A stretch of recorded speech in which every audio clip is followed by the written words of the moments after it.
भरत जी महाराज राम जी के चरणों में गिर जाते हैं और रोते हुए, आंखें लाल पड़ गई, मुख लाल पड़ गया, और रोते हुए कहते हैं प्रभु मैं कष्ट सह लूंगा, आपके बिना मैं एक पल नहीं रह सकता, पर मैं रह लूंगा, पर आपको कष्ट देकर के अयोध्या नहीं लेके जाना चाहता। आपकी इच्छा, आपकी रुचि यदि वन में रहने की है तो आप वन में ही रहिए। हजारों लोग प्रसन्न होंगे आपके अयोध्या आने से, लेकिन आप प्रसन्न नहीं हो, इसलिए मैं आपको कष्ट नहीं दे सकता। लेकिन याद रखिएगा 14 वर्ष मैं भी राज सिंहासन पर नहीं बैठूंगा।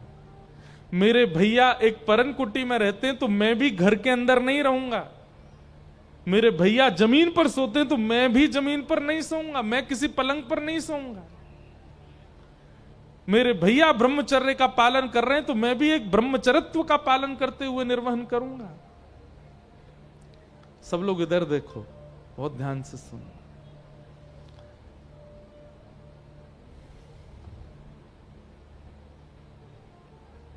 लेकिन 14 वर्ष से एक दिन भी अधिक यदि हुआ तो ये भरत आपको जीवित नहीं मिलेगा। भरत जी ने गिनवा दिया, आज कितने दिन हो चुके हैं आपको वन आए हुए, और अभी कितना वर्ष कितने दिन रह गए हैं।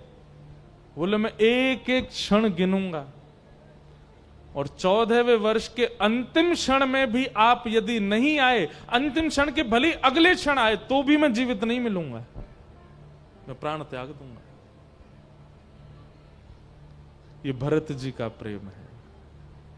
लक्ष्मण जी के प्रेम में तो कहीं ना कहीं जिद है कि आप बाहर जाके देखो, मैं प्राण निकाल दूंगा अपने, मैं जीवित नहीं रहूंगा। लेकिन भरत जी के प्रेम में जिद नहीं है,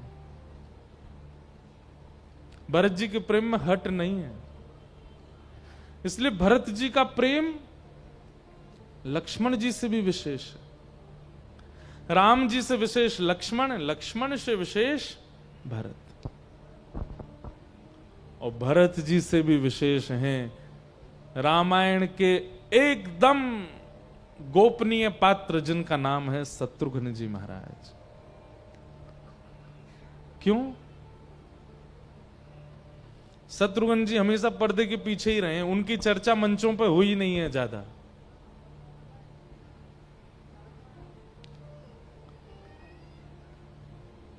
अब देखो स्थिति, ये प्रसंग मुझे बोलना नहीं था, बहुत गंभीर है, लेकिन पता नहीं क्यों आ गया भाव। मैं तो कोई अंतरंग लीला सुनाने के भाव से आया था कि आज राम जी की रासलीला सुनाएंगे, पर वो भाव आया ही नहीं, ये आ गया। इसलिए ध्यान से सुनो।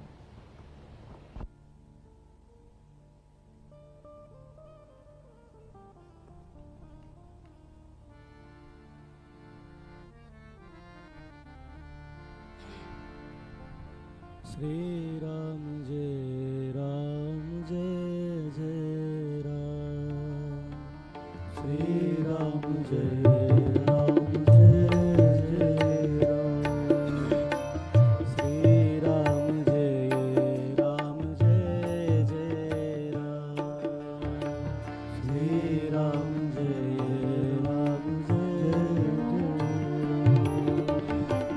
श्री राम जय राम जय जय राम, श्री राम जय राम जय जय राम, श्री राम जय राम जय जय राम, श्री राम जय राम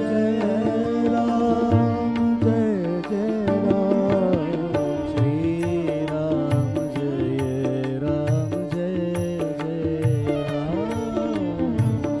श्री राम जय राम जय जय राम, श्री राम जय राम जय जय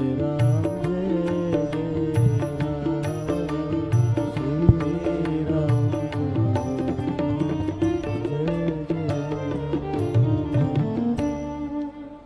शत्रुघ्न जी महाराज, सब लोग इधर देखो, इधर देखो, ध्यान से सुनो। शत्रुघ्न जी का प्रेम भरत जी से भी श्रेष्ठ है। अब भरत जी की बात सुनकर के लगता नहीं होगा कि इनसे भी अच्छा कोई प्रेम हो सकता है, पर शत्रुघ्न जी का है। अब देखो, राम जी चले गए वन में, लक्ष्मण जी चले गए उनके साथ, भरत जी ने क्या किया? बोले भरत जी वापस अयोध्या लौट के आए ही नहीं। अयोध्या की सीमा पर ही पूरी प्रजा को भीतर करके, तीनों माताओं को भीतर करके अयोध्या में, और वहीं अपनी पत्नी और अपने सब परिवार को हाथ जोड़ करके बोले अब मैं अयोध्या में नहीं रहूंगा, मैं नंदग्राम में रहूंगा। और नंदग्राम में एक छोटी सी झोंपड़ी बना करके, उसमें गड्ढा करके, भीतर रह करके भिक्षा याटन करके, और जो रोटियां भिक्षा में प्राप्त होती उनको जमीन में रखते, और जब भूख बहुत अतीत में होती तो उसमें से थोड़ा तिनका पा करके। असली वनवास तो भरत जी ने किया। जटाएं बनाई जाती हैं, पर भरत जी की तो अपने आप जटा बन गई थी। पृथ्वी में सोते थे पूरे दिन, हा राम हा राम हा राम कहते कहते रोते थे। और भरत जी की पत्नी अपने घर वालों को सौगंध दे दी थी भरत जी ने कि कोई भी मुझसे मिलने नहीं आएगा। भरत जी की जो पत्नी है वो दूर एक शिला थी, वहां शिला के पास खड़ी होकर के उस शिला के पीछे से देखती थी उस झोंपड़ी को जहां भरत जी रहते थे। क्योंकि भरत जी ने कहा था अगर मुझे कोई परिवार का सदस्य दिख गया तो मैं अपने प्राण त्याग दूंगा, कोई मुझसे मिलने नहीं आएगा जब तक राम जी नहीं आ जाएंगे। उनकी पत्नी वहीं से थोड़ा सा उनको निहार लेती है, और जब भरत जी को देख लेती हैं तब जलपान करती हैं। स्वयं भी फलाहार किया केवल 14 वर्ष तक। अरे राम जी की तो सब गाते हैं, पर राम जी से ज्यादा सहा तो अयोध्या के लोगों ने।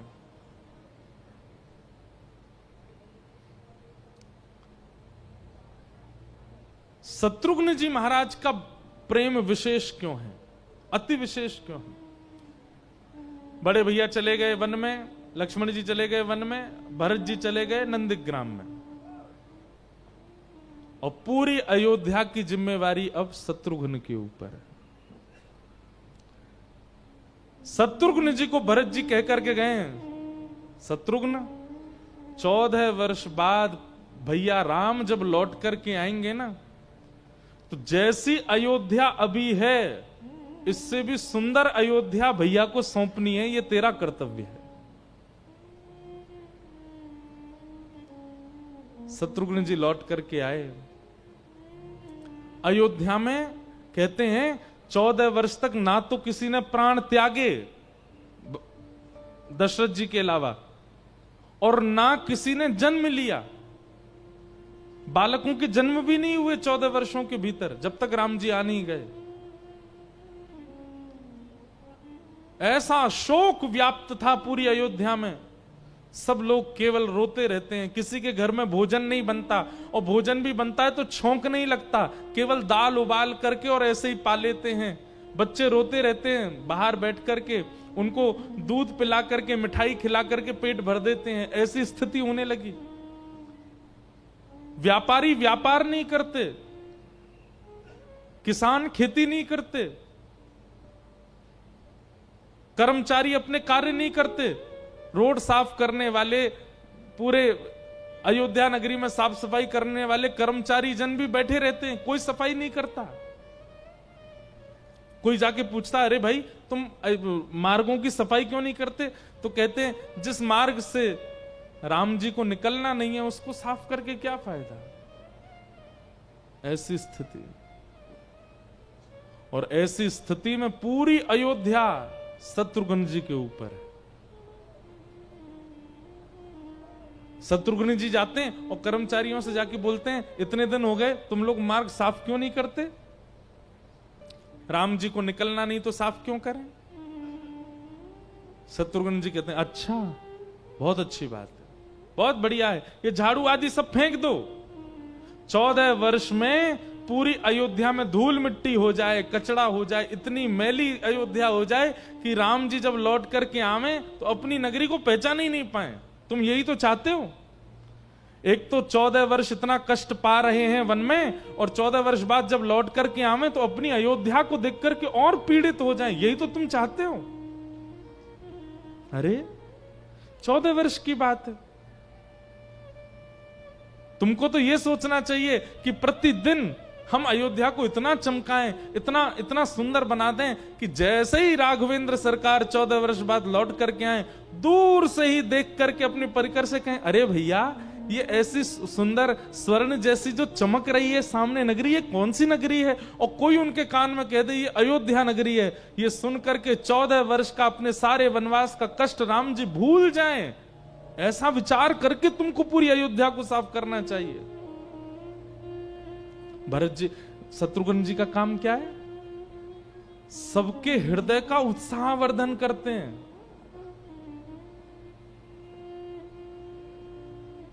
देखिए, कष्ट सबके जीवन में आता है, पर उस कष्ट के समय पर कई लोग आपको सिंपैथी दे जाते हैं, कई लोग आपकी पीठ पे हाथ थपथपा जाते हैं, कई लोग कहे सब ठीक हो जाएगा, सब बढ़िया हो जाएगा, कहने वाले सब होते हैं, पर साथ खड़े रहने वाला व्यक्ति वो हमेशा याद रहता है।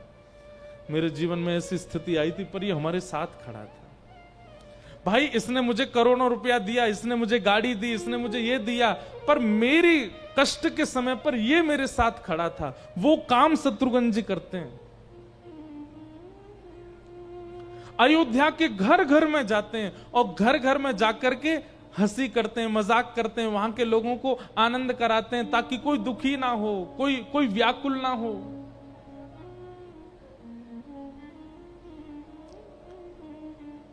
और स्वयं एकांत में बैठकर के इतना रोते हैं दोनों तीनों भैयाओं की याद में। लेकिन जैसे ही कोई सामने आता तुरंत अपने आंसू पहुंच करके खड़े हो जाते हैं और कहते हैं, अच्छा अब आज क्या हो रहा है, आज क्या बनाया तुमने घर? अपने घर भोजन नहीं करते, घर घर जाके भोजन करते हैं। घर के लोग कहते हैं आज तो हमने कुछ नहीं, दाल उबाली है बस। अच्छा, राम जी आते तो भी उबालते तुम? अरे अपनी पाक विद्या को इतना निपुण कर लो, इतना अच्छा भोजन बनाओ कि 14 वर्ष में तुम्हारे हाथों में ऐसा रस आ जाए कि राम जी आवे, और जब तुम उनको पवाओ तो प्रसाद पाते ही वो सुखी हो जाएं। सबका उत्साहवर्धन करते हैं पूरी अयोध्या में। ये जो बात कही जाती है कि 14 वर्ष तक एक के भी प्राण नहीं गए अयोध्या में, ये प्राण ना जाने देने का दायित्व संभाला शत्रुघ्न जी ने कि किसी के प्राण चले ना जाएं, कोई दुखी ना हो।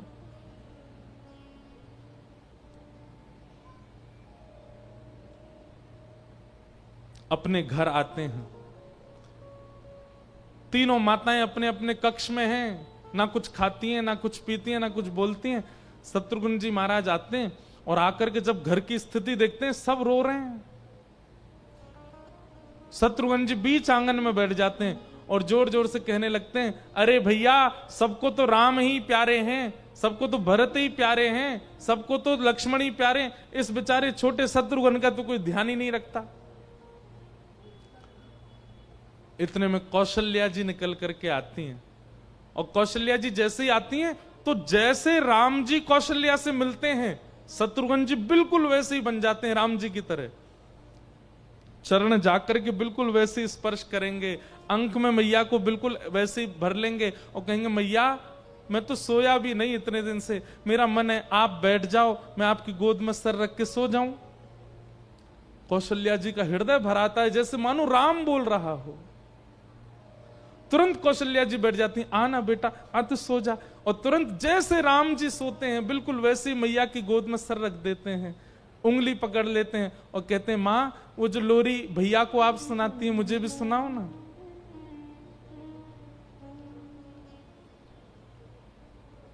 कौशल्या जी के नेत्र भर आते हैं। पता चलता है कि इतने दिनों से मां ने भोजन नहीं किया, कौशल्या जी ने कुछ पाया नहीं है, तो राम जी को जो अति प्रिय सब्जी है वो सब्जी कह करके बनवाएंगे। मां आज वो सब्जी बनाओ ना। सब्जी का नाम सुनते ही कौशल्या जी मन में सोचती हैं, ये तो राम पाता है, ये तो राम को प्रिय है। और सामने बैठ करके वैसे ही पाते हैं, मां के हाथ से पाते हैं, जैसे मानो कौशल्या को लगता हो कि साक्षात राम ही बैठे हैं। कौशल्या मैया को संभालते हैं और फिर उनके भवन से निकल करके जाते हैं। पेट भरा है, निद्रा है नहीं, लेकिन फिर दूसरी मां के कक्ष में जाते हैं। कैकेयी मां के पास जाकर के कहते हैं, मां, भरत जी को जो प्रिय सब्जी है आप वो बनाइए ना, मुझे बहुत तेज भूख लगी। जबकि भूख है नहीं, खा के आई अभी अभी, लेकिन केवल मां को संभालना है। कैकेयी जी तो इतने कष्ट में है, इतने विरह में, क्योंकि भरत ने भरी सभा में त्याग किया है कि मैं आपको कभी मां नहीं बोलूंगा। शत्रुघ्न जी जब मां कहकर के बोलते हैं तो कैकेयी रोने लगती है। और भरत को जो प्रिय है वो सब शत्रुघ्न जी पाते हैं, पहनते हैं और मां के साथ वैसे ही खेलते हैं जैसे भरत जी खेलते थे।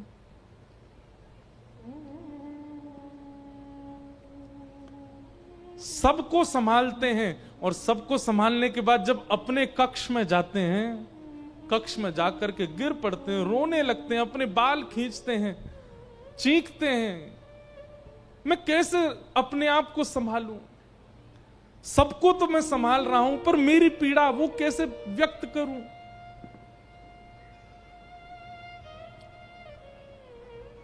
क्योंकि सबकी अनुपस्थिति है, केवल शत्रुघ्न है, इसलिए राजा का दर्जा शत्रुघ्न जी को मिला हुआ है। सुबह सुबह मंत्री, महामंत्री, सेनापति बड़े बड़े गाजे बाजे लेकर के शत्रुघ्न जी के द्वार पर आते हैं और जैसे एक राजा को उठाया जाता है, एक वाद्य बजा करके, जय जयकार करके, वैसे शत्रुघ्न जी को सब उठाते हैं। शत्रुघ्न जी को इतना क्रोध आता है कि ये लोग वाद्य बजा रहे हैं, ये लोग जय जयकार कर रहे हैं मेरी और मेरे भाई वहां वन में। लेकिन तुरंत अपने आप को रोकते हैं, इनका क्या दोष, इनका कोई दोष तो नहीं। तुरंत अपना जो क्रोध है उसको शांत करते हैं, प्रसन्न मुद्रा धारण करते हैं, वस्त्र धारण करते हैं और बड़ी प्रसन्न अवस्था में बाहर निकल के आते हैं। आज तुमने बहुत अच्छा संगीत बजाया, मुझे बहुत अच्छा लगा। ऐसी अभ्यास करो, जब राम जी आएंगे ना उनको सुनाना, प्रसन्न हो जाएंगे। तुम बहुत अच्छा गा रहे थे, तुम्हारा स्वर मुझे बहुत अच्छा लगा। सबका उत्साह वर्धन करते हैं श्री शत्रुघ्न जी।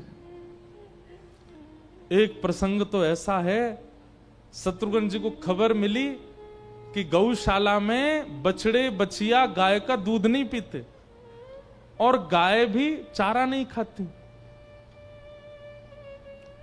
शत्रुघ्न जी गौशाला गए और गौशाला जाकर के गायों से बोले, आप सब चारा क्यों नहीं खाती हैं?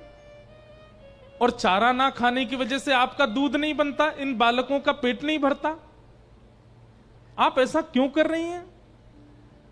तभी सुरभि गाय बोल पड़ी, हम दूध किसी व्यक्ति विशेष के लिए प्रकट नहीं करती हैं, किसी का पेट भरने के लिए दूध नहीं बनाती हैं अपने थनों में। हमारे तो दूध का निर्माण का भी केवल एक ही उद्देश्य था कि राम जी का अभिषेक होगा, राम जी पान करेंगे, राम जी उसका आस्वादन करेंगे, हमारा किसी रूप में दूध का भोग उनको लगेगा, इसलिए हम करती थी। और जब राम ही नहीं है तो फिर क्यों प्रकट करें? शत्रुघ्न जी वहीं बैठ गए और बैठ करके बोले, अच्छा तो आप लोग इसलिए चारा नहीं खा रहे हैं? हाँ ठीक है, बिल्कुल मत खाइए। ग्वारिया को बुला के कहा, कल से इनको चारा वारा डालना ही नहीं, जब खाना नहीं तो डालना क्यों? आप लोग अपने भाव में ही रहिए। मैं तो प्रतीक्षा कर रहा हूं 14 वर्ष बाद जब राम जी आएंगे तो राम जी का राज्याभिषेक होगा और राज्याभिषेक में देवी आएंगे, देवता आएंगे, ऋषि आएंगे, संत आएंगे, बड़े बड़े महर्षि आएंगे। उस समय वशिष्ठ गुरु कहेंगे कि भाई पयः स्नानम, पय कहते हैं दूध को, दूध से स्नान कराओ राजकुमार का। तब मैं कहूंगा, हे गुरुदेव, हमारी अयोध्या में तो गायों के पास दूध है ही नहीं, उन्होंने चारा ही नहीं खाया, और किसी गैया ने चारा नहीं खाया तो उनके बच्चों ने दूध नहीं पिया। बड़े होकर के तुम्हारी जो ये बच्चियां हैं इनके भी गर्भ में दूध नहीं होगा। तब राम जी का अभिषेक करने के लिए अन्य गांवों की गायों का दूध मंगाना पड़ेगा। तब तुम देख के खुश हो जाओगी ना, किसी और गैया के दूध से राम जी का अभिषेक होगा तब। अरे तुमको तो यह सोचना चाहिए कि जैसे ही राम जी आवे, किसी पात्र में भर करके दूध ना ले जाया जाए, राम जी को तुम्हारे थनों के नीचे बैठा दिया जाए और अपने आप तुम्हारे चारों थनों से दूध निकलने लगे उनको देखते ही, ऐसा भाव रखना चाहिए। अयोध्या में दूध की धार बह चले, सरजू जी का पानी बिल्कुल श्वेत हो जाए राम जी के आते ही, और कोई पूछे ये क्या हुआ, बोले राम जी को देखते ही समस्त अयोध्या की गायों का मन वात्सल्य से भर गया और उनके थनों से अपने आप दूध निकलने लगा। तुमको तो ये सोचना चाहिए। ऐसा सुनते ही गायों ने चारा खाना शुरू कर दिया, बछड़ा बछियाओं ने दूध पीना शुरू कर दिया। ये श्री शत्रुघ्न जी महाराज हैं।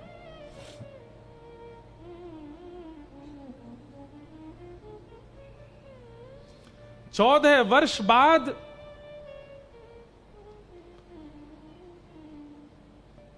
अयोध्या को यथा योग्य बना करके राम जी को देने का दायित्व निभाया शत्रुघ्न जी महाराज ने। तीनों माताएं, अयोध्या का पूरा राज शासन, सरजू जी, पर्वत, ये सब जैसी राम जी छोड़ के गए थे उससे भी ज्यादा व्यवस्थित। सत्य बता रहे हैं, राम जी जब पुष्पक विमान में आ रहे थे तो राम जी के साथ यही हुआ। दूर से अयोध्या को देखा तो जब पहली बार लंका को देखा था तो लंका देख करके राम जी के मन में आया ये लंका कितनी सुंदर है, ऐसी सुंदर हमारी अयोध्या होती। लेकिन आज पुष्पक विमान से जैसे अयोध्या को देखा 14 वर्ष बाद, राम जी आश्चर्यचकित हो गए और आश्चर्य में सीता जी से, लक्ष्मण जी से बोले, लखन देखना ये हमारी अयोध्या है, ये सरजू जी का जल है, ये हमारे अयोध्या की पर्वत श्रृंखला है, ये हमारी अयोध्या की खेती बाड़ियां हैं, ये हमारी अयोध्या के घर हैं। लक्ष्मण जी बोले हां भैया। राम जी मन में सोचे ऐसा लग रहा है देख करके कि मेरे वन गमन का किसी को वियोग ही नहीं हुआ। हनुमान जी महाराज कहते हैं, बोले भगवान वियोग तो हुआ है, लेकिन आपके द्वारा दी गई वस्तु को और भी ज्यादा व्यवस्थित करके आपका साथी आपको प्रदान करे तो आप कितने प्रसन्न हो जाते हो। हनुमान जी बोले ये सब शत्रुघ्न जी की कृपा है कि उन्होंने यथा योग्य अयोध्या को रखा है। राम जी इतने प्रसन्न हो गए, इतने प्रसन्न हो गए, जैसे अयोध्या पहुंचे मार्गों को देख करके, घरों को देख करके, लोगों को देख करके चमक रहे हैं सबके मुखमंडल। जैसे ही गौशाला में गए, एक साथ सारी गायों के थनों से अपने आप दूध झरझरित होने लगा। सुंदर कस्तूरी की सुगंध से पूरा अयोध्या महकने लगा। कौशल्या मैया को देखा तो जब गए थे तब तो वृद्धा जैसी दिखती थी, लेकिन आज 14 वर्ष बाद जब लौट करके राम जी आए तो कौशल्या मैया भी ऐसी लग रही है मानो अपनी आयु से कुछ आयु कम युवा हो गई हों। ये सब देख करके राम जी इतने प्रसन्न थे कि 14 वर्ष की सारी थकान पूरी हो गई, और इसका श्रेय जाता है श्री शत्रुघ्न जी महाराज को। लेकिन शत्रुघ्न जी दूर खड़े हैं चुपचाप। और जैसे एक व्यक्ति होता है ना कि कष्ट होने पर रो ले, बहुत ध्यान से सुनिएगा, कष्ट होने पर रो जाने वाला व्यक्ति अच्छा है, लेकिन कष्ट होने पर अपने आंसुओं को पी जाने वाला व्यक्ति वो बहुत खतरनाक है। वो जिस दिन रोने में आएगा उसको कोई नहीं संभाल सकता। 14 वर्ष तक इतना विरह, इतना कष्ट, इतने अश्रु अपने भीतर समा करके बैठे थे श्री शत्रुघ्न जी महाराज। लेकिन आज जैसे ही राम जी ने शत्रुघ्न जी को देखा और अपनी ओर इशारा करके बुलाया, आओ इधर शत्रुघ्न, इधर आओ मेरे पास, तो शत्रुघ्न जी चलते चलते चलते बीच में ही बेहोश होकर के गिर पड़े और पूरा शरीर कंपायमान होने लगा, नेत्रों से अश्रु गिरने लगे। ऐसी विरह अवस्था शत्रुघ्न जी की तो विरह अवस्था राम जी के आने के बाद प्रकट हुई है। एक पूरी रात्रि राम जी अपने हृदय से लगा करके रखे शत्रुघ्न जी को। ऐसे श्री शत्रुघ्न जी महाराज।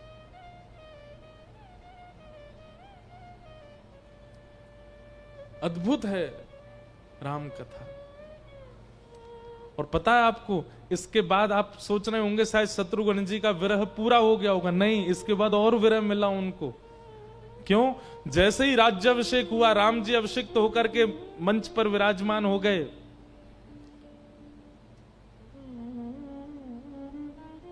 तभी सबसे पहला संदेश आया मधुपुरी, हमारे मथुरा से।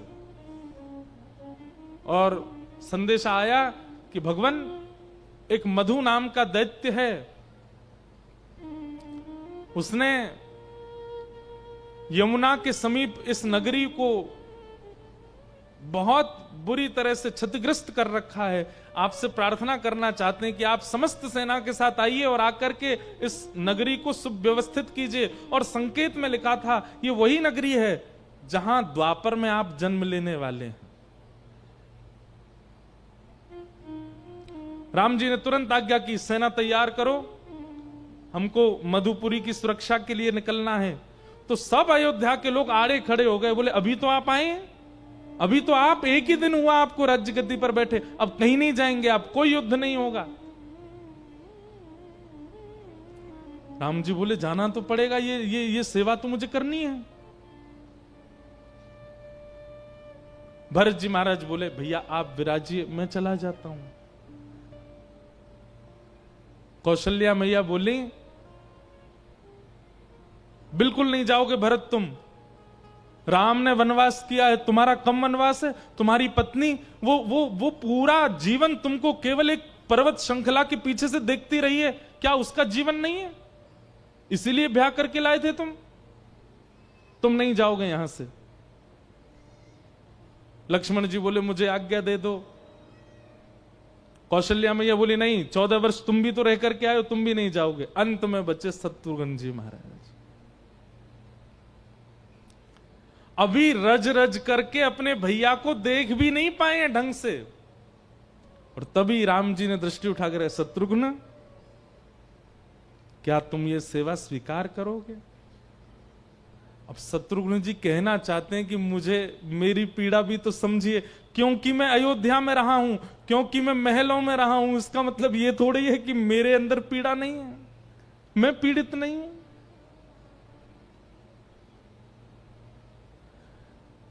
राम जी कहते हैं शत्रुघ्न सेना लेकर के तुम मधुपरी निकल जाओ।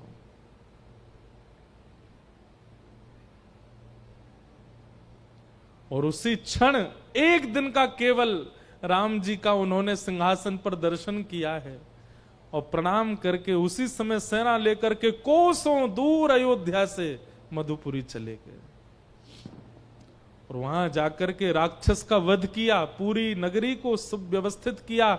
और राम जी को पत्र लिख करके भेजा कि भैया नगरी व्यवस्थित हो चुकी है, अब आगे क्या आज्ञा है। राम जी ने पत्र में लिख करके भेजा, जब तक हमें कोई वहां के लिए योग्य राजा नहीं मिलेगा तब तक तुम ही वहां के राजा बन के रहो। और वर्षों तक शत्रुघ्न जी मथुरा में ही रहे।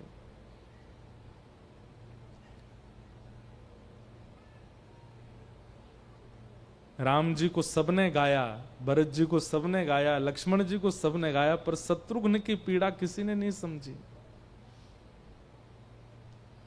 इसीलिए हमारे आचार्य चरण कहते हैं कि सबसे विशेष प्रेम धर्म यदि किसी का है, एक शब्द नहीं बोले कभी, श्री शत्रुघ्न जी महाराज।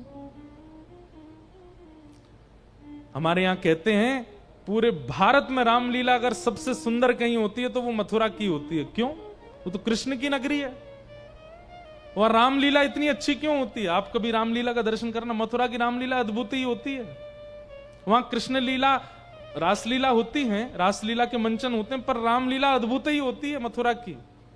और वो भी चतुर्वेदी समाज के हमारे ब्राह्मण लोग करते हैं। क्यों इतनी अद्भुत क्यों होती है? तो कहते हैं शत्रुघ्न जी महाराज का विरह अब फूटने लगा। अब वो रोक नहीं पाते थे, सिंहासन पर बैठे बैठे रोने लगते थे। हाँ राम, हाँ भरत, हाँ लक्ष्मण, हे मां सीते। अब जब ऐसे करके रोते हैं तब मथुरा के लोग व्याकुल हो जाते हैं कि ये इतना क्यों रो रहे हैं।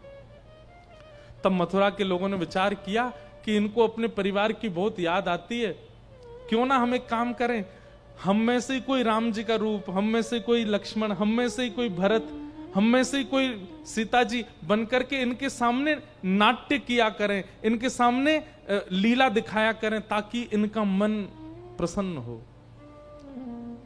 लक्ष्मण जी, शत्रुघ्न जी व्याकुल हृदय से बैठते हैं, और मथुरा के ब्राह्मण समाज के चतुर्वेदी लोग वे सब लीला दिखाते हैं, और वो लीला देख करके श्री शत्रुघ्न जी महाराज प्रसन्न होते हैं। वर्षों बाद फिर मथुरा के ब्रजवासियों ने पत्र लिखा राम जी को, और तब पत्र में ये सारी बातें लिखी राम जी को कि आपने कभी विचार किया कि आपको अयोध्या इतनी सुंदर कैसे मिल गई, आपकी अयोध्या की गाय इतनी हृष्टपुष्ट कैसे मिल गई, श्री कौशल्या मैया इतनी युवा अवस्था में कैसे दिखने लगी? क्योंकि शत्रुघ्न जी ने संभाला है, और आपने उन शत्रुघ्न जी को मथुरा भेज दिया। ठीक है, हम सबकी रक्षा हो गई, कम से कम अब एक दूसरा राजा चुन करके इनको वापस बुलाइए। तब राम जी को पता तो उनको सब है ही, पर लीला, जिसको ठाकुर जी बहुत प्रेम करते हैं ना, उसको विरह बहुत देते। संपूर्ण राम जी और पूरा परिवार फिर मथुरा आया। लक्ष्मण जी का परिवार, शत्रुघ्न जी का परिवार आगे बढ़ गया था, उन्हीं को राज्य गद्दी पर बिठा करके, और श्री शत्रुघ्न जी को हृदय से लगा करके फिर वापस अयोध्या लेकर के गए।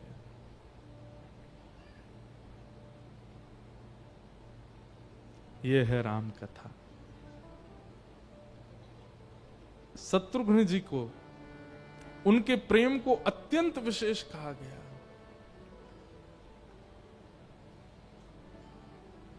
देता है कन्हाई जिसे प्रेम की दशा, देता है कन्हाई जिसे प्रेम की दशा, देता है कन्हाई जिसे प्रेम की दशा, देता है कन्हाई जिसे प्रेम की दशा। हो सब विधि उसकी लेता है परीक्षा,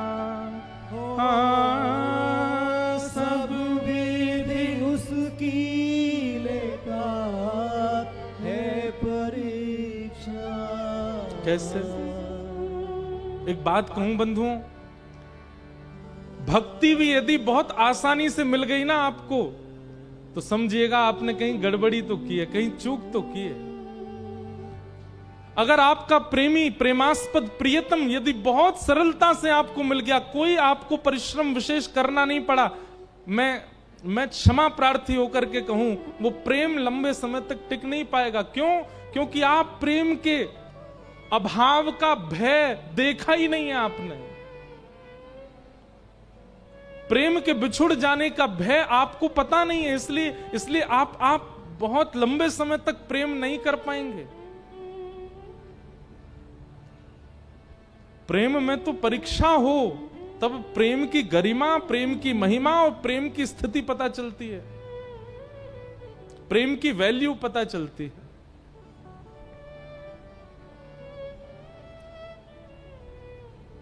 कभी निकट बुलाए, कभी निकट बुलाए, कभी दूरियां बढ़ाए, कभी दूरियां बढ़ाए, छलिया हाथ नहीं आए, छलिया हाथ नहीं आए, हमें श्याम ना मिला, हमें श्याम ना मिला,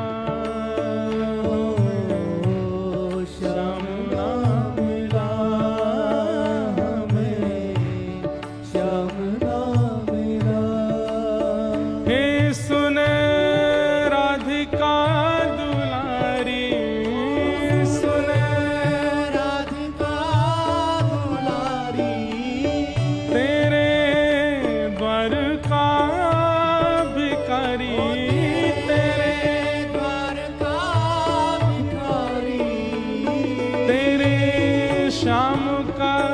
पुजारी, पीड़ा है हमारी,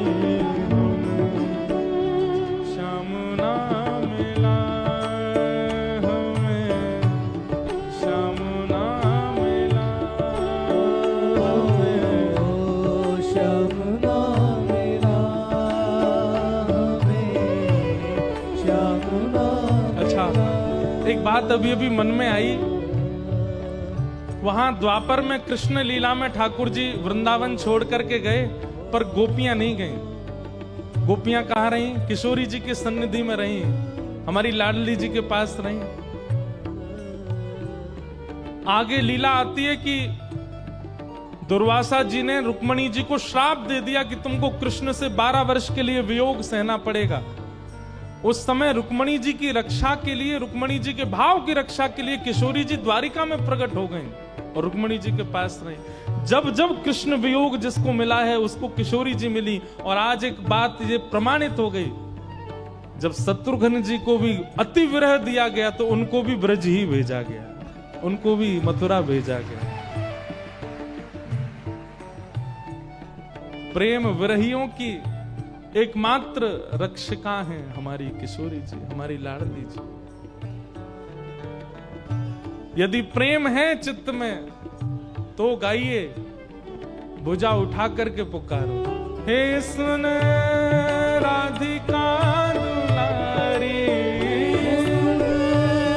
राधिका दुलारी, तेरे द्वार का भिखारी, तेरे द्वार का भिखारी, तेरे श्याम का पुजारी,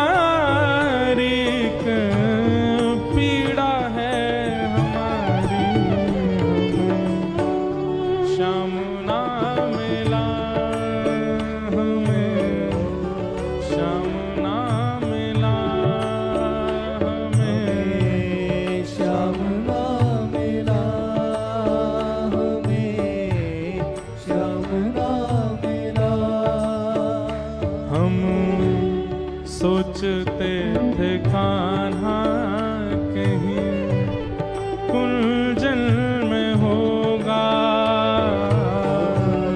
सोचते थे कहाँ कहीं कुंजन में होगा। हम सोचते थे कान्हा कहीं कुंजन में होगा,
अपना जहां जिसे कहे सब कोई,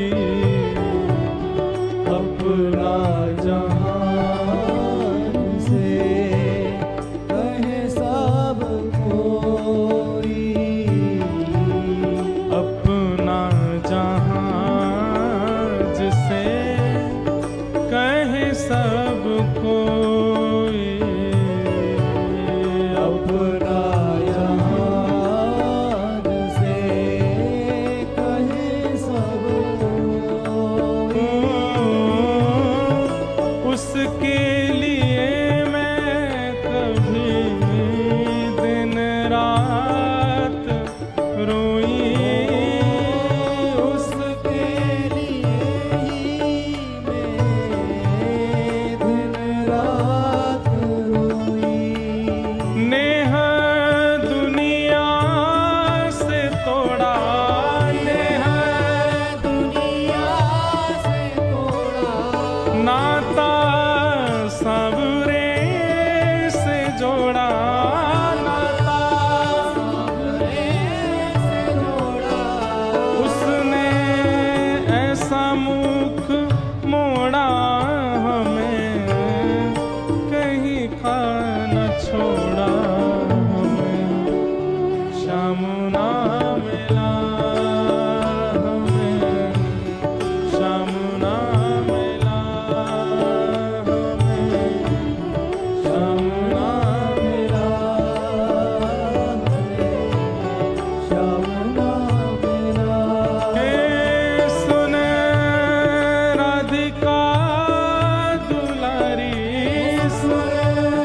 राधिका दुलारी, तेरे द्वार का भिखारी, तेरे द्वार का भिखारी, तेरे श्याम का पुजारी, एक पीड़ा है हमारी, श्याम ना मिला, हमें श्याम ना मिला,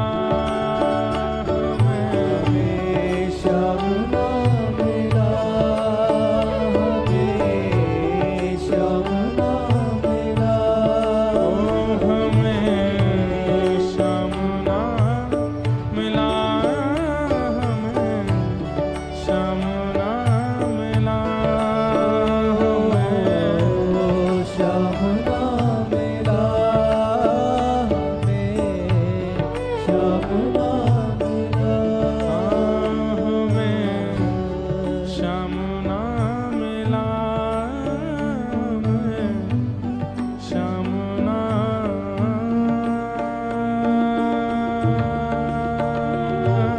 मिला।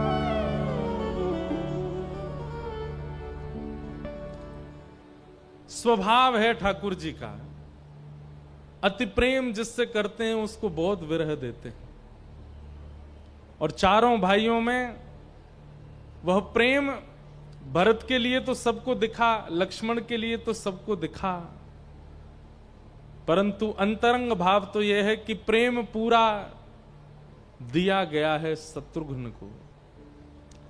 और प्रेम में यदि मिलन होता है ना, तो मिलन के बाद धीमे धीमे प्रेम घटने लगता है।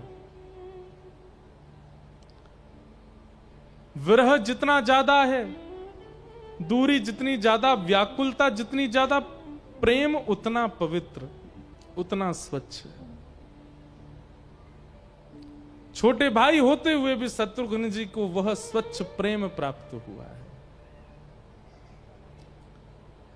संपूर्ण लीला भी जो लोग टीवी पर देखते हैं या कथाओं में सुनते हैं, वहां भी शत्रुघ्न जी का ज्यादा जिक्र नहीं किया जाता,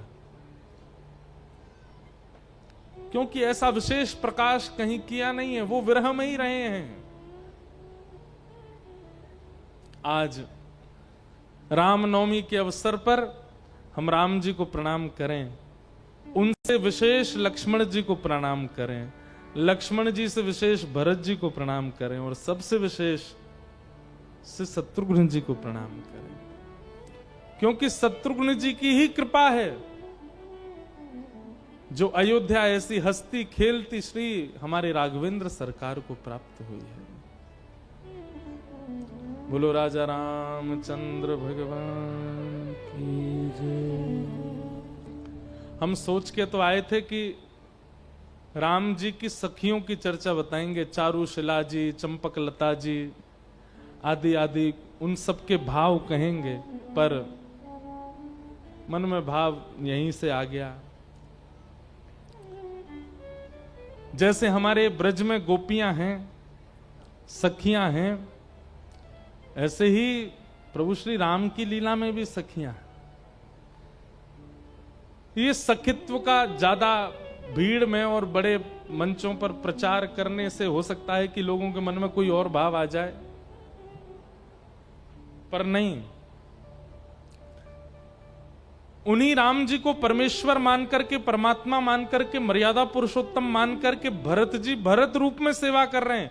पर वही राम जी जब शाम को कनक भवन में प्रवेश कर जाते हैं तो श्री भरत जी महाराज वहां पर चंपकलता जी के रूप में पहुंचते हैं, फिर वहां सखी बन जाते हैं। प्रियतम से एक क्षण का भी वियोग नहीं है।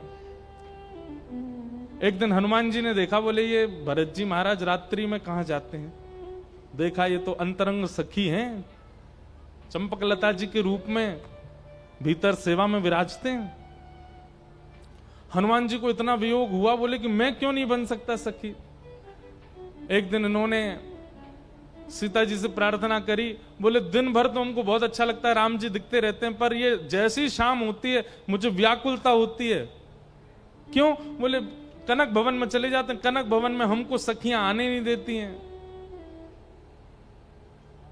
वहां केवल सखियों का प्रवेश है। ऐसी कोई योजना बता दीजिए, हम वहां भी चल दिया करें।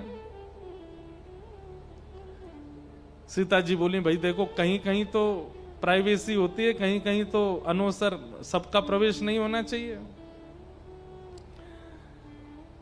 तो हनुमान जी महाराज इतने व्याकुल हो गए, सीता जी ने मना कर दिया तो सरजू जी के तट पे जाके रोने लगे। और जैसे ही उनका अश्रु बिंदु सरजू जी में पड़ा तो सरजू जी उस अश्रु बिंदु को लेकर के यमराज के पास गई और यमराज से जाकर के बोली, इस छोटे से बिंदु में जितना विरह है, क्या इतना कष्ट, इतना विरह यमलोक में किसी को मिलता है? तो जैसे ही यमराज जी ने उस विरह को देखा, बोले कि इतनी यातना तो नरक में भी किसी को कष्ट नहीं होता जितना एक कष्ट में ये अश्रु बिंद है। किसका है? बोले हनुमान जी का। सब देवी देवताओं में चिंता हो गई, बोले हनुमान जी इतने व्याकुल। तब सरजू जी ने कृपा करके हनुमान जी से कहा, देखो ये बात गोपनीय रखना, किसी को बोलना नहीं, हम तुमको एक सेवा दे देते हैं। बोले क्या? सूर्योदय से सूर्यास्त तक आप हनुमान जी हो, जैसे ही सूर्यास्त होगा आप चारुशिला नाम की एक सखी बन जाओगे और भीतर प्रवेश करके वीणा सुनाने की सेवा आपकी है। रात भर वीणा सुनाओ राम जी को, सीता जी को। हनुमान जी महाराज चारुशिला बन करके जाते हैं। अभी सब अंतरंग भाव हैं, बहुत सुंदर सुंदर लीलाएं हैं राम जी की भी, पर राम जी की मर्यादा को ही प्रधानता दी गई। लीलाएं सारी आ गई हमारे ठाकुर जी के पास, पर ऐसा नहीं है कि लीला राम जी ने नहीं की। लीला, रास लीला 999 रास लीला तो राम जी नहीं करी। एक कर रहे थे तभी इंद्र का बेटा आ गया, उसने आकर के विघ्न डाला, इसलिए फिर राम जी बोले अब भाई पूर्णाहुति तो कृष्णावतार में ही करेंगे। तब ठाकुर जी ने महारास किया। रास का मतलब नृत्य नहीं होता, रास का मतलब अपने प्रेमियों को अपना सर्वांगीण भाव प्रदान कर देना, ये रास कहलाता है।